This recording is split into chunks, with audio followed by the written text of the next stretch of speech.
Yes, yes, I have a dog cam. Yeah. Sorry, I am my host and my technical person. And so I'm just trying to triple check all the tech before we launch. So let me know. Yes, Beth, absolutely happy to do that. And I'm assuming that it's working for you since you mentioned it, the transcription. So I'm going to assume that it's coming through for people who want it. So yay, awesome. Okay. And you should have come in muted, which I think everybody did, just to make sure we keep our recording clean. But this is very much open for questions and discussion, absolutely. So if you have a question, please, as you can see in the example here in the chat, if you put question in all caps at the front of it, that will help that to jump out for me as I'm trying to monitor both the chat and everything else at the same time. So if there's a lot of chatter going on, which, hey, you're welcome to chat in the chat room. That's what it's for. Please go ahead and converse and network and all of those things. But if you do have a question that you would like me to respond to, tagging it that way helps it to stand out a little bit so I can grab it. So, okay. And we still have just a couple of minutes, so I'm gonna hold on for that. The dog cam, that is Indomiel, and that is her chair from which she observes and judges my work on a regular. So yes. Thanks for asking. Do you prefer our cameras on or off? Either is fine. I have no strong preference.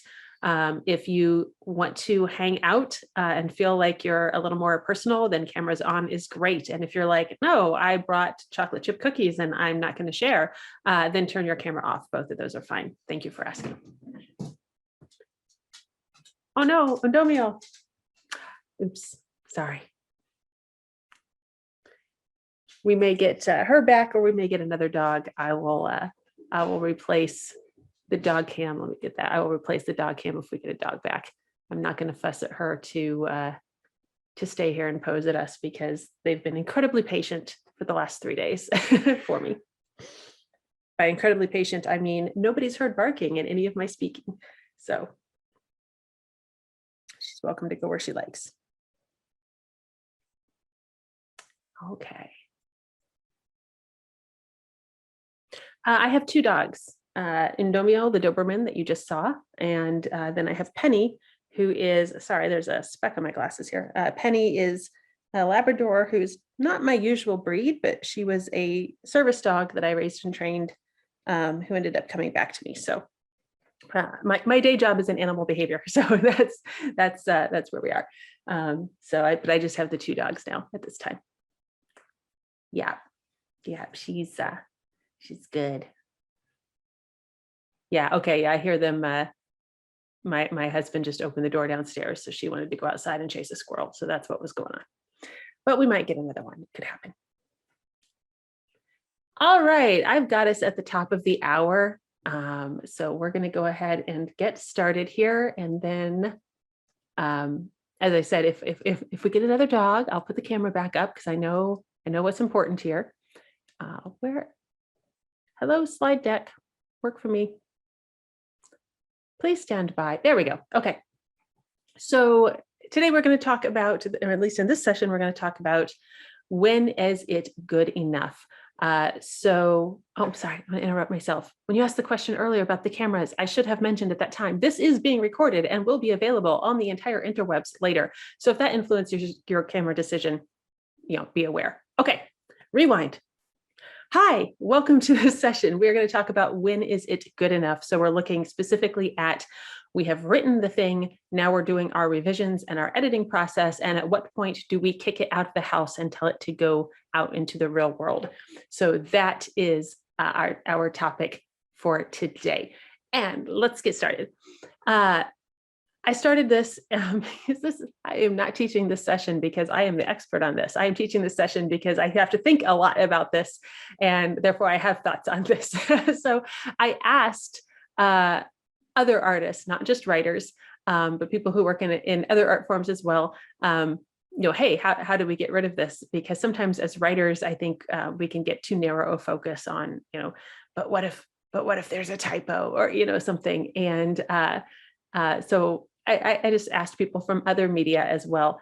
And so these are some professional artist friends of mine. And I liked this one, when I feel a true sense of accomplishment about it, because that is like the goal. That's the shining, there's the grail hanging right there, oh, I feel great about this. So it's ready to go out into the world. I'm not sure that's always how it works for me, but I liked that she said it, because it can still sit out there as like, an aspirational goal.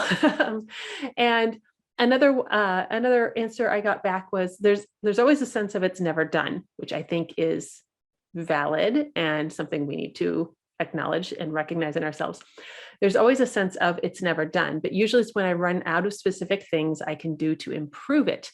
With the story, that might be running out of edits or changes to make. With art, it might be, with visual art, it might be when I can't find anything else to fix. And this resonates a little bit more closely with me and my process. So we're going to walk through some process that I use. We're going to walk through some recommendations I have. We're definitely going to acknowledge there are more ways than just mine to get it done, and look at a few of those.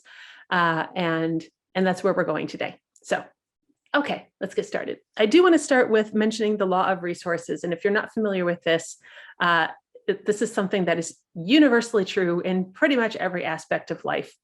You get fast, cheap, or good as options, and you can choose any two out of the three. You can get fast and cheap. It's probably not going to be great. You can get fast and good, but it's not going to come cheap. Okay. You can get good and cheap. Absolutely. It's going to take a while. Okay. So if just coming at any project with this in mind really helps us to allocate, we need to prioritize, we can allocate our resources better. And so I like this just as a guideline for most things. And this is also true for producing a good book. So, if I really need great editing, but I don't have a ton of money to drop on that, I might be able to barter. I might be able to spend a lot of time becoming better myself to do better self-editing. I can, there are options I have, but those are all going to take more time. If I need good editing tomorrow, I can get that. It's going to cost me. Okay. So that's where we're starting. Just keep that in mind. So now that we are launching on our revision and editing process, this would be so nice. I'm going to search and replace. All bad writing becomes good writing. Hooray! If only that's the way it worked. Unfortunately, it's not quite the way it works. So we need to have a little bit more of a process, and that is what this is going to look like. The order here is very important. Developmental editing should come before line editing, should come before proofreading. And the reason for this is, if you've heard the phrase big rocks go in first, developmental editing is definitely going to be your heavy lifting. It's also going to affect what you need to be line editing and what you need then to be proofreading. If I spend a lot of time proofreading and really polishing line editing, really scene and just making it absolutely musical, and the language is perfect, and then I realize that I need to cut that scene, that's a lot of wasted resources that I should not have done. So this also helps prevent growing too attached to something, so that I don't want to change or cut it. If I know, if I've spent hours making this chapter perfect, and then I realize it's in the wrong place or from the wrong point of view, or probably shouldn't happen at all, that's, at this point, I've got sunk cost, right? It's going to hurt more to change it. I'm going to be more resistant to changing it. So doing this in the order listed is very important. Beth says, I feel called out. Hey, Beth, I'll get you a t-shirt and a membership card. Ask me why I know these things. Okay. I am a writer who actually does, and this is a self-report, not a recommendation, but I actually do a ton of editing as I go while I'm writing. And that's not recommended for a lot of people. Again, there are many, many ways to do this. And so, yeah, I am definitely been the person who has had to cut the beautiful thing that I spent too much time on, because I spent a lot of time on it before determining if it should even be there. So But hey, I'm not the only one. It's because I found this meme that helpfully explains. I stumbled across this and I'm like, I need to save this because this is me right here. So yes, there we go. It doesn't matter, it doesn't matter if I had 17 tabs over it and I've reached it. And I will say, living where we do now, where I've got many, many options to share those bits, so I can cut it. I don't ever throw it away. I cut stuff and I put it in a possibly used later file. Sometimes I will never use it. Frequently, I will never use it, but I can psych myself into thinking that I'm going to use it later, and that makes it easier to cut. I also can use that as bonus material. It goes on my blog, it goes on my social media, it goes for my patrons on my Patreon, there where I'm like, hey, here's extra content. It's like DVD extras, right? You've heard this. Okay. But a lot of times I sit down to do those initial edits, and I remember that I don't outline.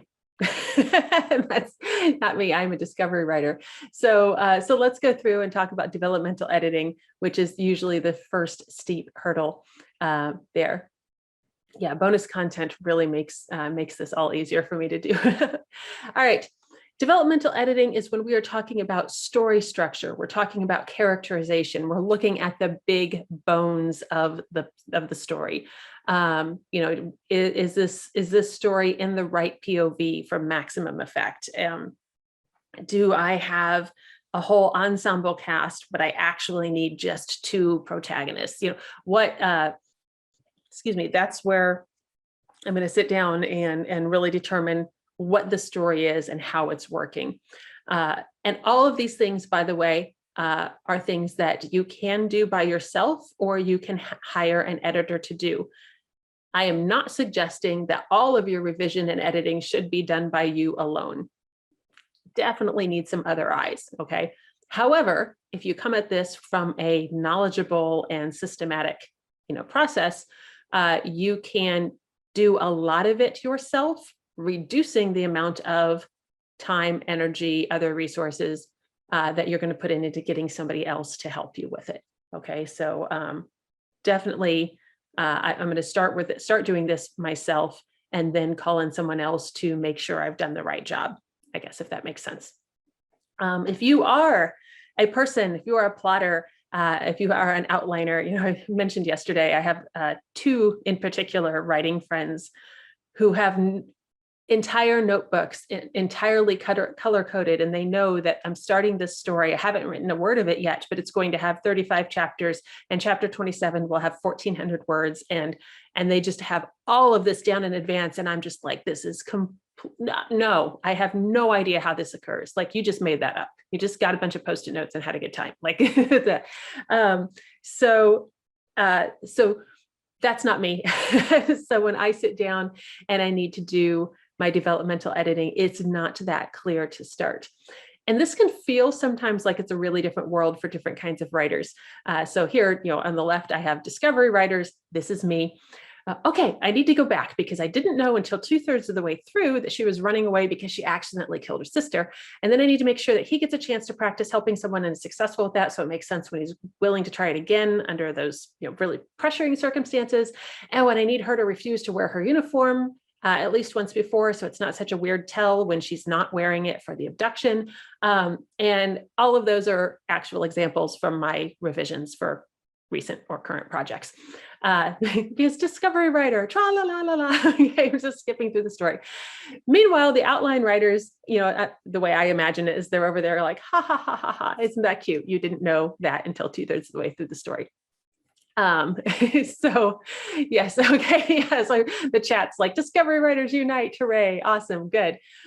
Yay, we'll get t-shirts, it'll be fun. While it is absolutely true that outlining and plotting in advance can save a lot of time in this developmental editing stage, and let me just acknowledge that as a discovery writer, I will say, yes, it's really nice at this stage to have been an outline writer. Yeah, planners versus plotters, whatever you want to call them.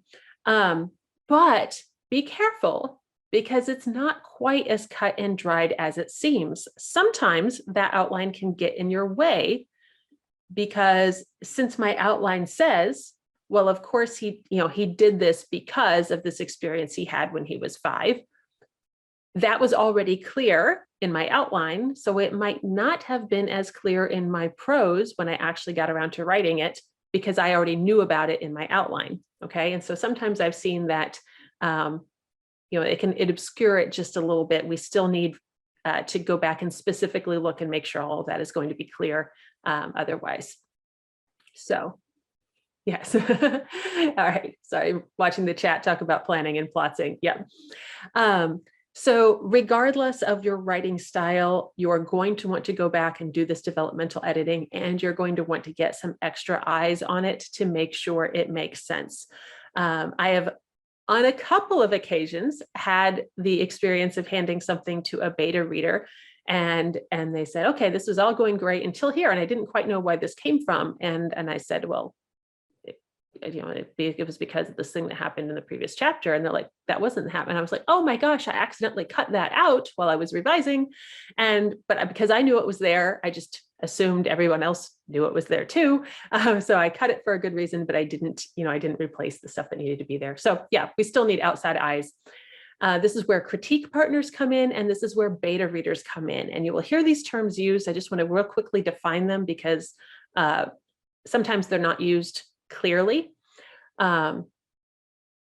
Okay. Critique partners typically are prose or possibly semi-prose, but I'm not going to fuss about, I'm not going to quibble about definitions here, but these are other writers. These are people who are spending a lot of time, being professionally competent with the craft that we're practicing. They will typically see earlier drafts. I'm in a critique group where we exchange pages every month and give feedback, and probably we're not exchanging our very first draft, but we're not exchanging final drafts. Okay, this is stuff that and frequently I'll give them a first draft because I really value their opinion. Okay, so these are people who are going to give you very specific mechanics and be like, okay, you know what, like this POV is just not working for me, there's some head hopping going on here, and I read this, this space battle scene, and I'm not even sure how these ships are interacting with each other. So can we go back and get, like this? So those are going to be the critique partners. Your beta readers, they're not professionals. They are readers. They are voracious readers, typically, who are very familiar with your genre. They're reading it as consumers, and they're going to give you a little bit more general feedback. Oh, I found this section boring. They might not know why it was boring. That's not their job. Okay. They're not giving specific craft recommendations. They're giving you reader feedback. So I hope that makes sense if there are questions there. Okay. How do we find a critique group? So many writers organizations actually have critique groups as kind of a bonus perk to membership. I know I'm in a couple where as a member of the organization, you can kind of join a directory of critique groups. That's not where I found mine, but I know I'm in some organizations that do that. My critique group was formed, oh my gosh, back in 2012. So we're basically like 111 in critique group years, right? but we just got together at a writers conference and traded names and addresses, and it was a regional conference, so we were all in the same central state area. I'm an American, and then started meeting monthly, and then in 2020 started meeting online. So now we have a little bit more spread. So yeah, okay. And I'm seeing some good comments going on in the comments. There are lots of critique group options out there. Okay. Question: If I'm working with a book coach, would I still get critique partners when we're done, or would I jump straight to betas in that case? I would still want some critique partners. A book coach is, and I don't know who you're working with, so none of this is personal, clearly, but that's still just one set of eyes. And I work with, a critique group, and maybe I'll get 6 or 8 different comments on a single scene, or I'm sorry, 6 or 8 sets of comments on a single scene. And then I can sort through and say, okay, 4 people said this, 1 person said this. So I can get a little better sense of how the average reader is going to take that. keeping in mind that average is a construct and there is no such thing as the average person. Okay, but yeah, okay. All right, let's get in here. And I just wanted to, again, to emphasize, there is not, for all the plotter versus pantser jokes that we will make, and certainly, that's a lot of fun. But honestly, there are many ways to do this. And as long as you're doing it well, it's working. Okay, so let me just emphasize that. And I do think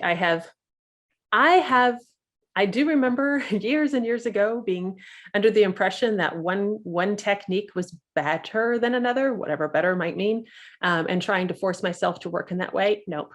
Okay. And I still see now people, maybe because that's the one that they were exposed to in detail first, maybe because that's somebody who they respect and admire, and that's the way that person works. So that's the way they would like to work as well. No, honestly, being willing to experiment and find out what your best approach is, what the one that works best for you, is worthwhile. And honestly, like that's a great use for NaNoWriMo, because you've got bookends. Like I'm going to take 1 month to work as a plotter and see what comes out. I'm going to take 1 month as a person who's just going to free write and see what happens. And if it's horrible, it's over in a month and you're done and you didn't waste any more time on it. And if it works great, fantastic. You got a condensed case study and now you can build on that. Okay, so these are things. I personally, I know there is a black box inside me that is my subconscious that does a great job with story if I shut up and let it work. Okay, so once that story is out, that first draft is done, now I crack open the black box. I look at all the pieces and I see how they fit together. And that's where I can check my motivation and do all those things. But I found the more I tinker with it beforehand, the more disjointed the product becomes. That's me. That is definitely not even my closest writer friends. Okay, so totally just, learn what your system is. Okay, let's move on. While I am working, even as a discovery writer who is pantsing her way through this universe,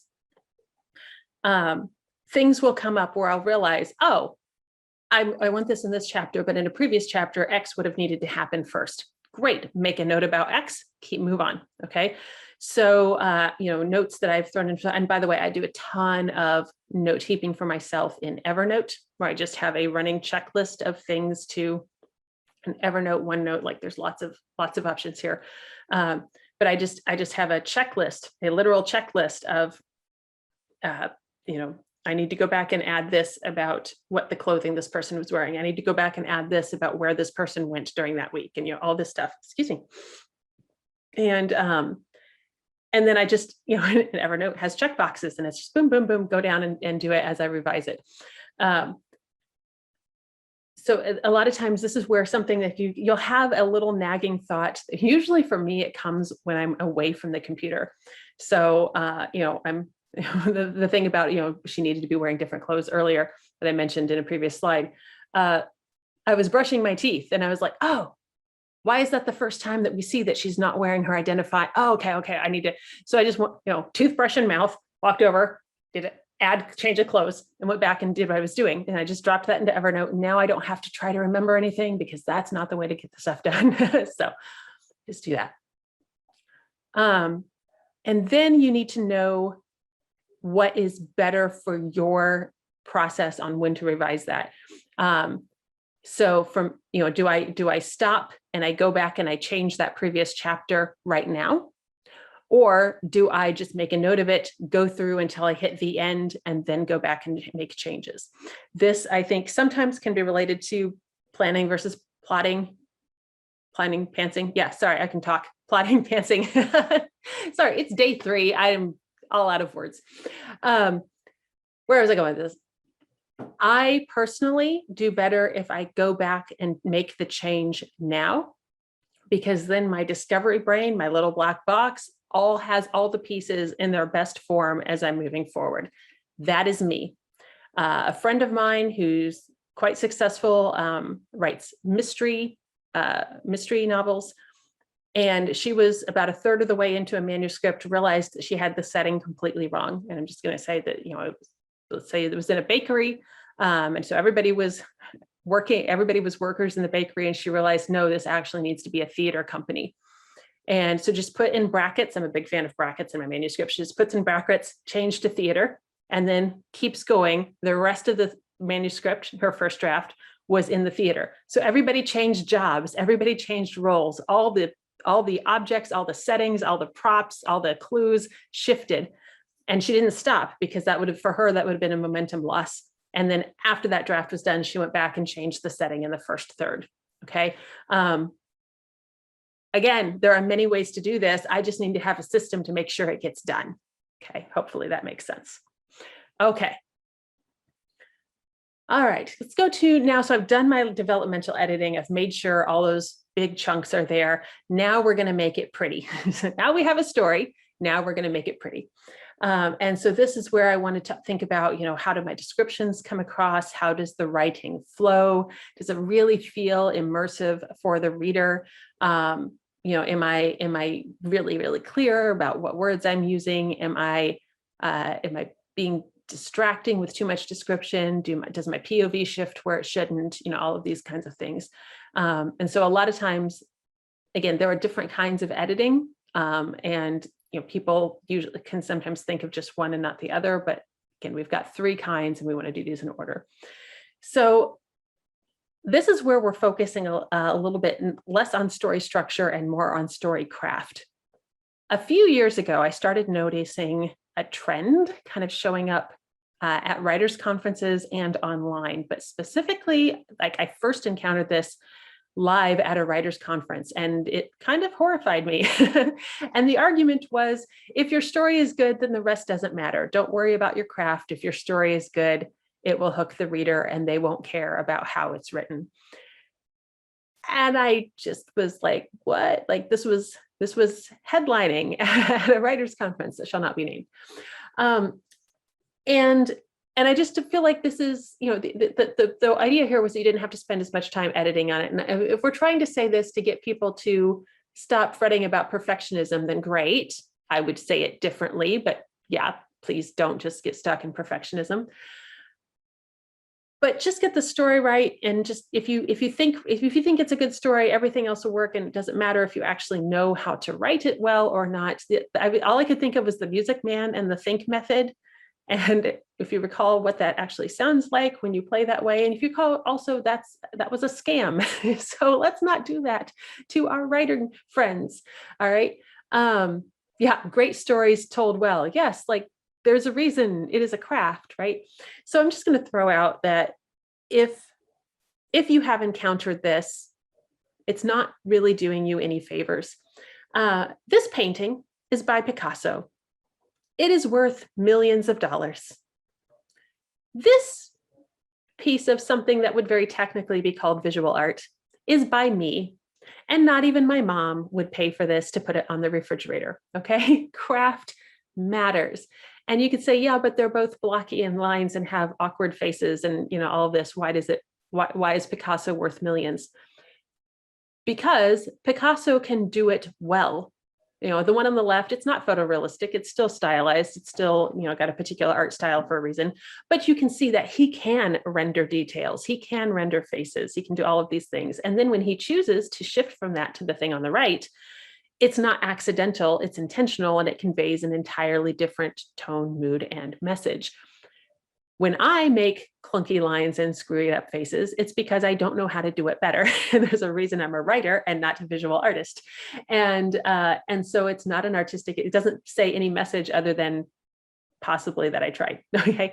So this is not me saying, oh no, if you're not naturally a great artist, you can't do this. That's not at all the take-home message. The take-home message is get good at your craft, so that when I depart from my craft, which I absolutely do, okay, I will make deliberately wrong grammar choices in my writing, and I do it for a very specific effect. And that's obvious to my editors and to my readers because it has that specific effect. It's not occurring, on the norm. I hope that makes sense. Okay. Picasso could paint or draw anything from all angles at once. Yes. Okay. So anyway, where am I going? Come on. So now I've got that checklist of things that I thought of while I was brushing my teeth or while I was in the car or whatever, and I've made those notes. Evernote also takes audio notes and drops them into my checklist for me, so I can grab that while I'm driving and suddenly realize that, oh my gosh, this needs to be in there. So when I've got that that list of things that I need to go through, I'm going to go through that list first, make sure I add all of those. Then I'm going to do the rest of my developmental editing. I'm going to work through any notes that I got from my critique partners. I tend to give my critique partners, I do this in 2 different phases with 2 different groups of people. Okay. I have my critique partners who get pages every month from me. And those are around, that's an exchange group where, you know, I give them my pages and all of them give me my pages and we trade notes. I also have critique partners who will get the entire novel at once. So obviously that's a little bit further down the line, but those are still professionals who are giving me very specific craft feedback. Then there are beta readers that come after that, and I will incorporate their notes as necessary after that. So again, all of this is coming in order. The order does matter because I'm saving myself effort by doing it in this system. Conserving my resources. Then we get down to the proofreading. This is the final polish. This is where, you know, I'm not making plot changes. I'm not checking on character motivations. This is just about moving those commas and semicolons and making sure everything's spelled correctly. So that happens only at the end, because why would I move the commas in something that needs to be changed? Okay, so ultimately, if it comes down to it, this is kind of the flow chart that needs to happen. Do I have a coherent plot? Are there interesting people? Is there motivation happening? You know, did I get enough emotion, enhanced emotions here? Probably the most, it's actually at this point become a joke in my critique group. The thing we say most often to one another is more interiority, okay, which is not like rambling diatribes of monologue, just I need to see more of the characters' emotions and reactions. Do I need to go in and beef up descriptions? Some writers overwrite description in the first draft, some underwrite description in the first draft. So, you know, just know how, if I need to make any modifications there. Are my words pretty? Get that line editing really good. Get those commas correct. That's your final proofreading. Eat the fair trade chocolate. And I have to say, this is a little bit of a lie, because that fair trade chocolate actually occurs at every single step of this revision process. But I didn't want to clutter up the flow chart. So it only happens in here once. And then we're done. Because at this point, I've changed everything that needs to be changed, and I'm ready to yeet this manuscript out into the world. Okay. Does this, if this looks like I make a separate pass for each one of these topics, that is not true. Okay. I'm not going through this, you know, 7 or 9 times, but every one of these needs to be included in an editing pass, you know, at some point. Okay. Then we start getting ourselves bogged down into, okay, I did everything. I already made all my edits. I went through my entire list. I did get critique partner feedback. I did get beta feedback, and I did proofread it twice. But what if it could need some more changes? Okay, this is where we're getting into perfectionism, and this is where we're getting into our way. Almost always, this is rooted in fear. I'm saying almost always to give myself a Weasley out if necessary, but honestly, I think it's always. I just don't like absolute statements. But this is, you know, where we are now just afraid of failure, possibly afraid of success, a lot of things that we need to get out of our head and let the thing go. Like, we wrote this to share, now let's share it, okay? And I'm assuming we wrote it to share and not just as a happy writing thing or for ourselves, because we went through the effort to get editing and critique and all of that. So that's where we are. So at some point, we just need to hit the button. And that is going to be after I have gone through my process, so I know I've hit everything that I need to hit in this editing process. If it's useful, to have like a giant checklist, if you're a whiteboard person, you want to have all of those pieces on things so you can check it off, so you can feel like, look, I'm definitely making progress through my editing process. You know, again, find what progress marker is useful for you. And that way you might help reassure you that now you didn't just decide one day to send this out. You really did do everything you could to improve it. Beth asked, do you ever experience a leap in your writing ability partway through a book? I'm trying to think about this because have there been leaps in my writing ability? Yes, absolutely, of course. Partway through a book, I would say I don't know if I've had a gap large enough that you could in my writing it that and then I could call it a leap, because generally we tend to be on an upward slope for skill acquisition, with some exceptions, but I think I would have to be like, I'm not going to write chapters 1 through 3, suddenly level up a huge amount, and then after chapters 4 through 10, that doesn't come to mind. But as far as, does my writing get better? Oh, also, I will say too, and you can see this in a lot of series where book 1 and book 7, feel you can tell that the writer got more experienced as they were going, right? Which is good. Like, we should be improving. And the answer is not to go back and go, oh no, book 1 is terrible, let's unpublish it. If you're really embarrassed by it, give it another go over and then kind of release the updated version. But also look at that and say, wow, look at me, look what I accomplished. Look how much better I've gotten. That's fair.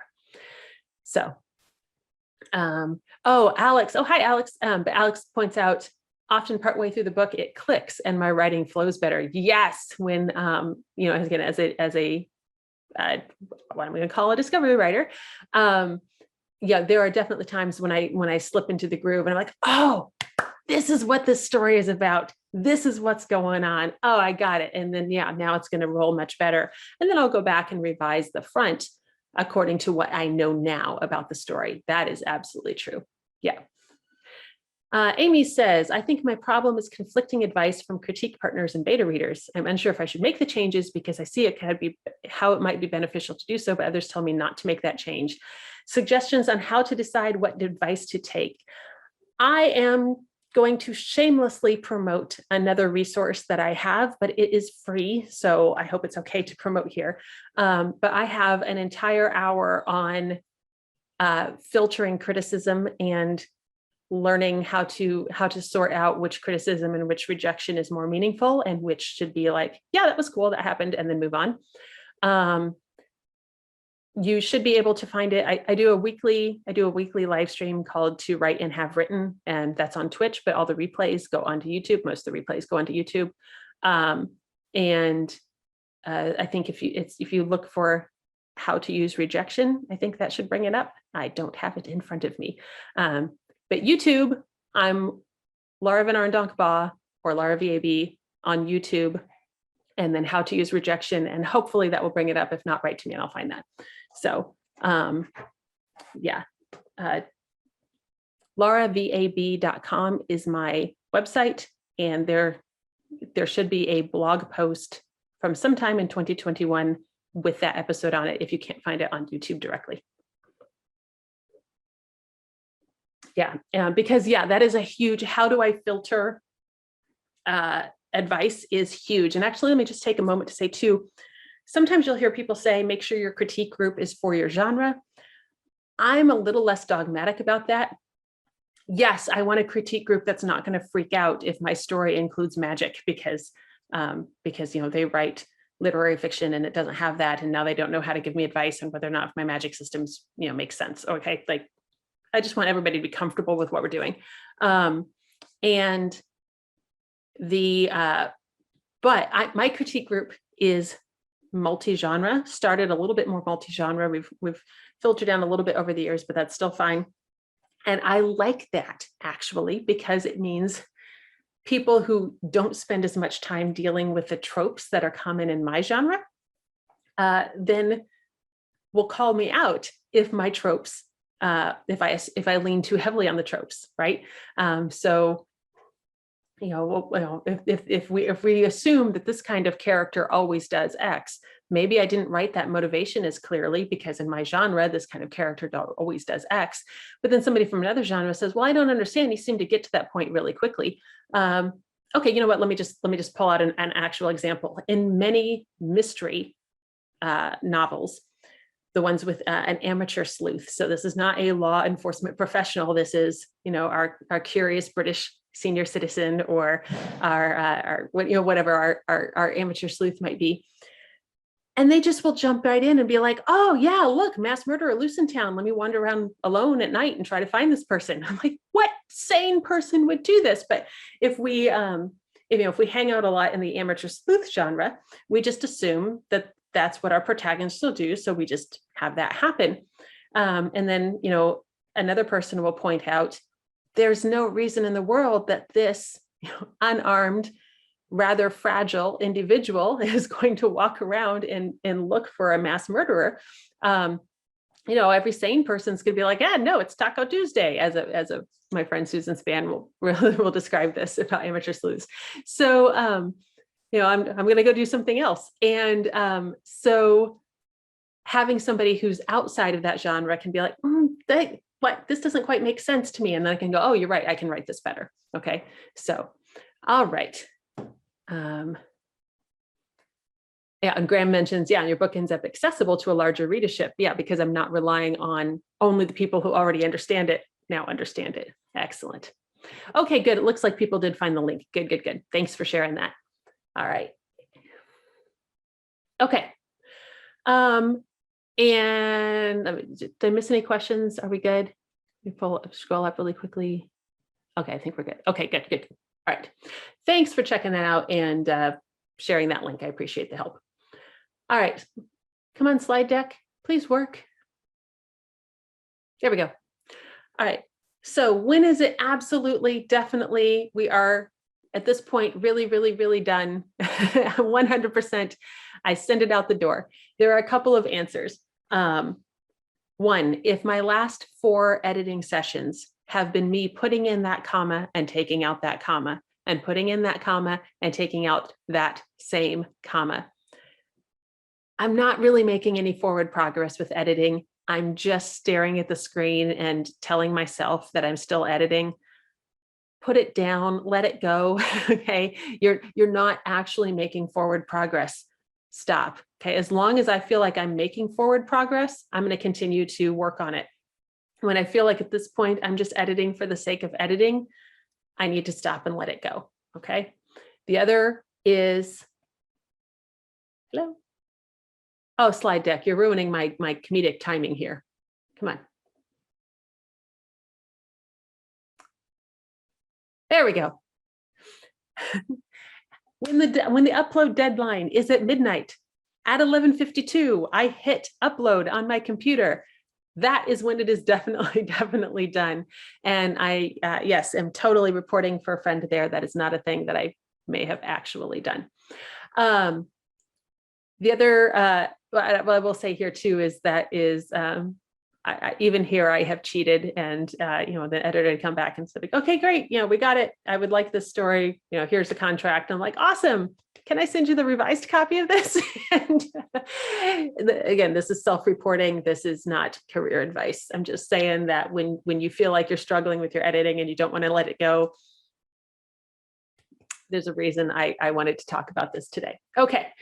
And I'm going to wrap here so we have time for questions. If people have additional questions, we have about 10 minutes left.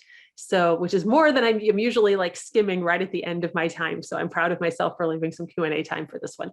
But yeah, that is my weekly stream where we talk about all kinds of things. So feel free to join me over there. There's my URL if you have any questions, you want to find me there.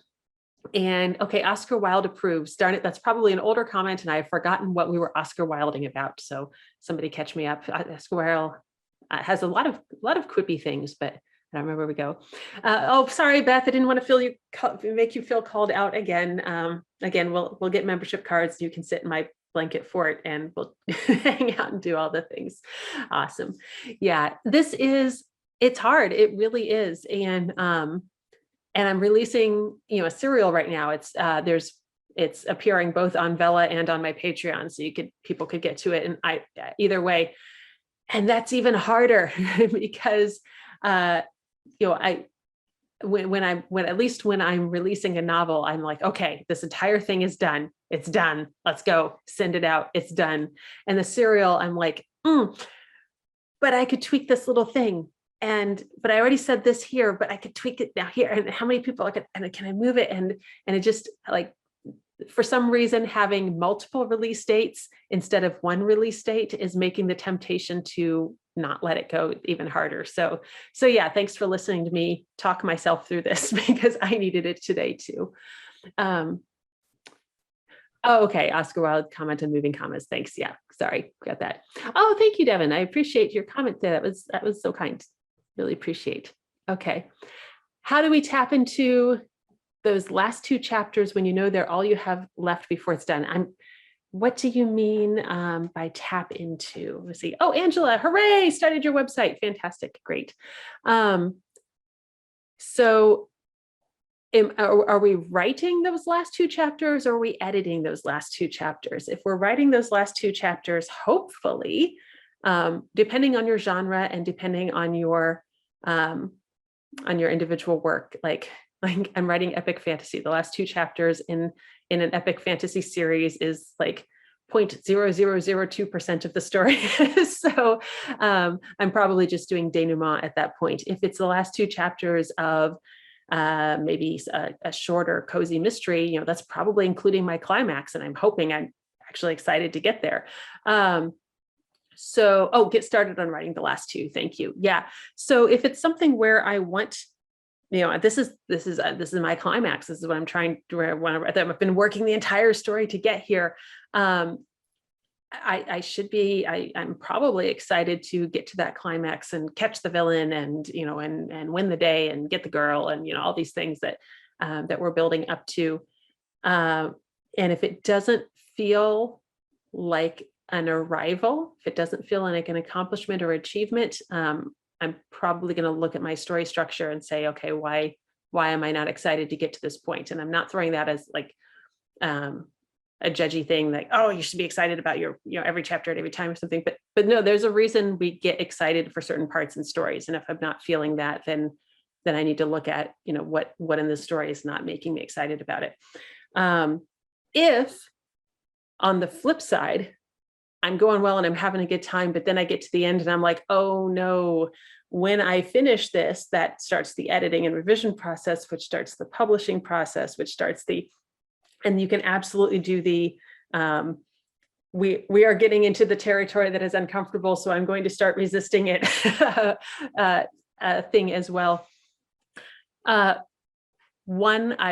Just remind yourself that those are separate phases. We're just still in the writing phase. And remind yourself that you did this on purpose, really for fun, right? Let me try to figure out a way to say this concisely. A lot of it is learning to get out of your way. So much trouble writers get in is because we are afraid, and so we inhibit ourselves. And the best writing advice, I think that if I just had to pick one quote, it would be from Tosca Lee, who is a thriller and historical writer. And she says, write as if no one will ever read it. And that frees up so much energy because I can just write the story that I want and not fret about it. How is this going to be to market? Is this going to be really hard to try to sell this? What are people going to think? What is my mom going to think if she reads that? Whatever. I can get all of that out of my head because I'm writing it as if no one will ever read it. And if you can trick yourself into that, then come back into your revisions and your publishing and all that stuff. Those are separate phases. So, and I have lots of feeling on these things, which is why I have a weekly stream. So check those out. Now that you're experienced, do you ever pay for developmental editors? So let me say that my situation is a little bit different, and I'm just going to answer the question honestly for me, and then I will answer the question in a more general fashion. I have the extremely good fortune to be friends with a number of professionals, and we actually have basically a barter circle. So I will read and give editing feedback on her work, and she will read and give editing feedback on my work. So we are not pay in cash for these services, but we are rendering professional services. All of us are pretty competent editors. So that's what I do. That said, I think developmental editors, whether or not you need to pay for one, I would say let previous experience and indicators, answer that question. If naturally my first drafts come out pretty strong, my pacing's pretty good, my structure is pretty tight, then I may not need developmental editing as a separate professional step. And I might be able to get that from my critique partners and my beta readers. If I tend to struggle a little bit with story structure, my pacing's a little saggy, things, whatever the case might be, then it could be a valid investment. So sorry to be a little bit weaselly on that answer, but those are all, that's, at least it's an honest answer. So, thank you, Patrick, for that. Great point. Alex says, the last thing I do is read through the story as a reader. If I enjoy the story, it is time to let it go. Yes, 100%. I am my first reader. Okay. If I don't enjoy the story, first of all, it doesn't get written. And if I don't enjoy the story, then it doesn't get released. Absolutely correct. Graham, did you have your hand up for a question? Yes, I did. Let me know. So I'm on my last pass through my first manuscript. It's been through our writers group, chapter by chapter. And we have 2 minutes left, just to give a heads up. So, then hold on, Graham. Let me see if I can. Are you unmuted? Am I unmuted? Can you hear me? Oh, give me a second. I am not hearing you. Okay, some of you I can tweak my audio a little bit here. And it looks like I'm having, can somebody tell me if they can hear Graham? Because I've got a little bit of a audio error coming through on my screen here. 4, 5, 6, through on my screen. 7. Or at least my audio is locked up. Okay, everybody else can hear Graham. That's fantastic. that is. And he's coming through on transcription. Oh, that's handy. Let me get that up. Okay, I'm so sorry, Graham. Yeah, Thanks for being patient. I'll try to be quick. I'll keep an eye on transcription. Right. Oh, that's a big risk. Anyway, I'm on my last pass. Can you hear me now? Can you hear me now? Okay. Can you read me now? Can you? Okay. You can understand it. I'm on my last pass through my first manuscript, and it's been through my critique group and a bunch of beta readers, including author professionals and various professionals in other fields to check the technical aspects and so forth. Anyway, I still want to send it to a professional editor after I've done everything I can with it to prepare before I send it to agents and publishers. What should be my instructions to that editor, knowing that this is going to be just going to go through once? Okay, everything that's left for the manuscript to do, which should be the commas that you were mentioning, but whatever. What should be my instructions? Okay, thanks. And I think I got your question. Thank you, whoever mentioned that he was coming through on the closed captioning. I appreciate that. I thank you. I thank them too. Okay. So if there is, so if you're just going to grab an editor, first of all, let me say, if you're going to hire a professional editor, do as much of the work in advance as you can. It sounds like that as you've been doing, because all that does is save you time and money with a professional. So that's great. And then what I would do is I would contact an editor and say, just tell them exactly what you just said. I have been working on this. This is what I've done so far. This is what I've done so far. I am now interested in knowing where this manuscript stands, what still needs to be done with it before submission or before publication, whichever route you're doing. And basically just tell that editor exactly what you just said here. Okay, so that is a fair question. Good, thank you. Most editors, if you approach them and give them that information, they will be able to be honest with you about, okay, let's look at this developmentally, but I'm also going to do a kind of pay attention to line editing stuff too at the same time. And maybe I can say, oh, your manuscript's pretty far along. It doesn't need this to be treated separately. You've already done most of that cleanup work. Also keep in mind that A lot of editors will do sample edits for either free or Yes. for a very reduced rate. So they will look at a chapter or two and, oh my gosh, take advantage of that. Because if you can get feedback on 2 chapters and they're like, hey, this needs to be done before you drop big money on the rest of the manuscript, that can be huge time and money savings.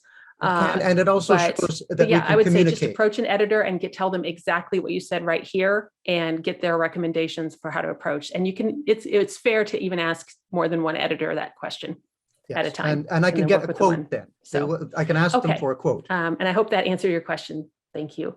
So, Thank you. all right. Yes, difficult transition stage, as Wendy says. Yeah, this is, we do this for fun, guys. Just keep reminding, this is fun. We did this on purpose, for real. Yeah. All right. Thank you guys so much. It is I'm sorry. Yeah. It's the hour 53, whatever time zone you're in. And so I'm going to let you go, and you know where to contact me if you have questions. Have a fantastic final day of your conference. Take care.